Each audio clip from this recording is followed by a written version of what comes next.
Log लगाकर ये जो डिवाइड की ऊपर वाली टर्म है इसको अलग कर देंगे और जो डिवाइड की नीचे वाली टर्म है इसको अलग कर देंगे। मतलब सबसे पहला जो हम रूल अप्लाई करेंगे वो ये वाला होगा, log A divided by B is equal to log A, divide की जगह माइनस लॉग बी।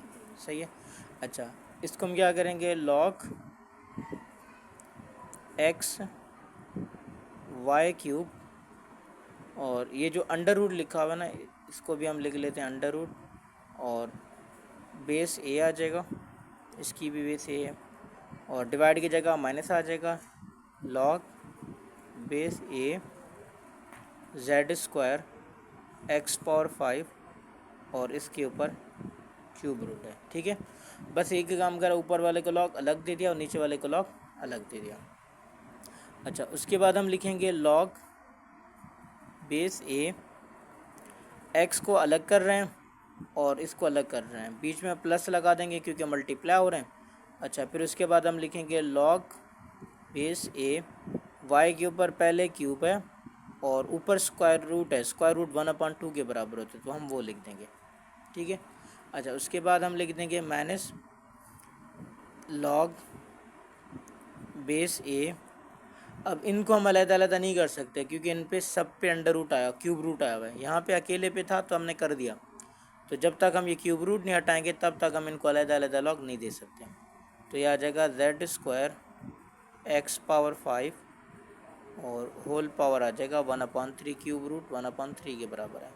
तो जब तक ये पावर नहीं हटती हम इनको अलग लॉग नहीं दे सकते। तो यह आ जाएगा लॉग एक्स बेस ए प्लस लॉग बेस ए। अच्छा, डबल पावर आपस में मल्टीप्लाई होते हैं, 3 बंदा क्या हो जाएगा 3, तो ये y की पावर आ जाएगी 3/2 माइनस लॉग बेस ए। अच्छा, अब यहाँ पे लॉग के आगे टर्म है और टर्म की पावर है तो पावर लॉग से पहले आ जाएगी, यानी 1/3 पहले आ जाएगा, 1/3 पहले आ जाएगा और ब्रैकेट में आ जाएगा जेड स्क्वायर एक्स पावर 5। अच्छा, फिर उसके बाद हम लिखेंगे लॉग एक्स बेस ए प्लस, ये भी उसी तरह लॉग के आगे टर्म है और टर्म की पावर है तो पावर लॉग से पहले आ जाएगी, तो 3/2 पहले आ जाएगा, तो यह आ जाएगा 3/2 लॉग बेस ए और साथ में आ जाएगा वाई माइनस 1/3। अब क्योंकि ये 1/3 इन दोनों से मल्टीप्लाई हो रहा है तो एक काम कर देते हैं, यहाँ पे स्क्वायर ब्रैकेट लगा लेते हैं। स्क्वायर ब्रैकेट का फ़ायदा ये हो जाएगा, हम इसको बाद में मल्टीप्लाई करेंगे, पहले इन दोनों को लॉग अलग अलग दे देते हैं। तो ये आ जाएगा लॉग जेड स्क्वायर बेस ए, मल्टीप्लाई हो रहे हैं तो प्लस आएगा, लॉग एक्स पावर 5 बेस ए, स्क्वायर ब्रैकेट क्लोज कर देंगे,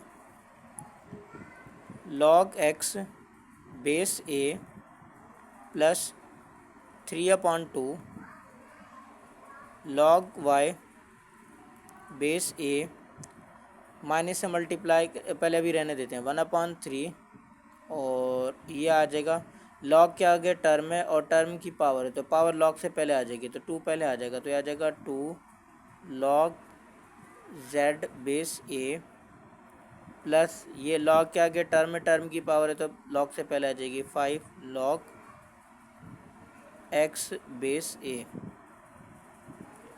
अच्छा, अगेन मल्टीप्लाई करते हैं तो ये आ जाएगा लॉग एक्स बेस ए प्लस 3/2 लॉग वाई बेस ए, माइनस से मल्टीप्लाई करते हैं 1/3 से, 2 बंदा क्या हो जाएगा 2, 2/3 लॉग जेड बेस ए प्लस माइनस माइनस 5 को 1 से मल्टीप्लाई करेंगे 5, तो ये आ जाएगा 5/3 लॉग एक्स बेस ए। अच्छा, लॉग जेड वाली टर्म अकेली है और लॉग वाई वाली टर्म भी अकेली है तो इसको अलग कर देंगे, लेकिन एक्स वाली 2 टर्म है तो इनको एक साथ लिख लेते हैं। तो ये आ जाएगा लॉग एक्स बेस ए माइनस 5/3 लॉग एक्स बेस ए, बाकी वापसी लिख देते हैं 3/2 लॉग वाई बेस ए माइनस 2/3 लॉग जेड बेस ए। ठीक है। अच्छा, इन दो टर्म को रहने देते हैं,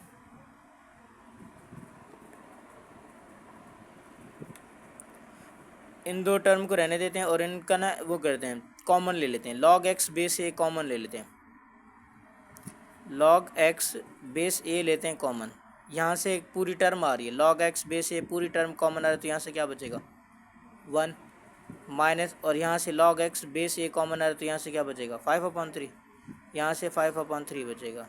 और बाकी की दो टर्म वापसी लिख देते हैं, तो ये आ जाएगा 3/2 log y बेस ए माइनस 2/3 log z बेस ए। अच्छा, अब इसमें से हम क्या लेते हैं, इसको सिंप्लीफाई कर लेते हैं। 3 बंदा क्या हो जाएगा 3 में से 5 गया तो माइनस का 2 बचेगा, तो यहाँ से आंसर आएगा -2/3।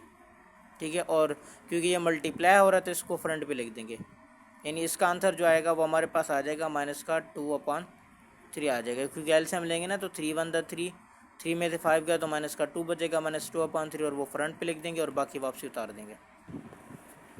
तो इसका आंसर आया -2/3 log x बेस ए, ये जो एलसीएम से आया था, और बाकी की दो टर्म हमने उसको वापसी लिख दिया।